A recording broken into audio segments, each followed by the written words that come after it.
السلام علیکم۔ بہترین اور بدترین لوگ۔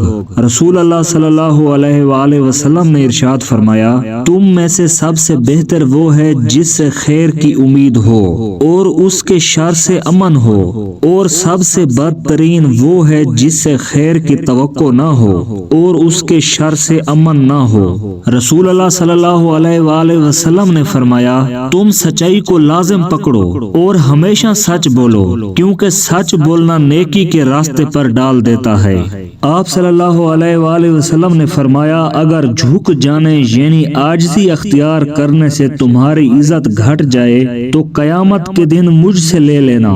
رسول اللہ صلی اللہ علیہ وآلہ وسلم نے فرمایا، گناہوں سے توبہ کرنے والا ایسا ہے جیسے اس نے گناہ کیا ہی نہیں۔ رسول پاک صلی اللہ علیہ وآلہ وسلم نے فرمایا، 3 موقعوں پر دعا مانگو، اس وقت دعا رد نہیں ہوگی جب جسم کانپ اٹھے، دل میں خوف آ جائے، آنکھوں میں آنسو جاری ہو جائیں۔ رسول پاک صلی اللہ علیہ وآلہ وسلم نے فرمایا، اللہ اس کے چہرے کو روشن کرے جو حدیث سن کر دوسروں کو پہنچائے۔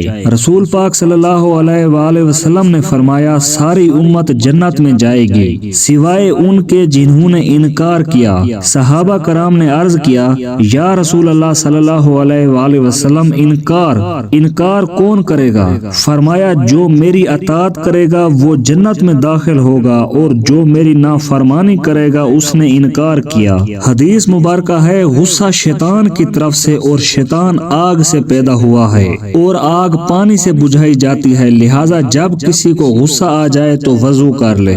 رسول اللہ صلی اللہ علیہ وآلہ وسلم نے فرمایا، بڑے بھائی کا حق چھوٹے بھائی پر ویسا ہے جیسا باپ کا حق بیٹے پر۔ رسول پاک صلی اللہ علیہ وآلہ وسلم نے فرمایا، جب کوئی جھوٹ بولتا ہے تو جھوٹ کی بدبو کی وجہ سے رحمت کا فرشتہ 1 میل دور چلا جاتا ہے۔ دوستو، چینل کو سبسکرائب، ویڈیو کو لائک اور شیئر کرنا۔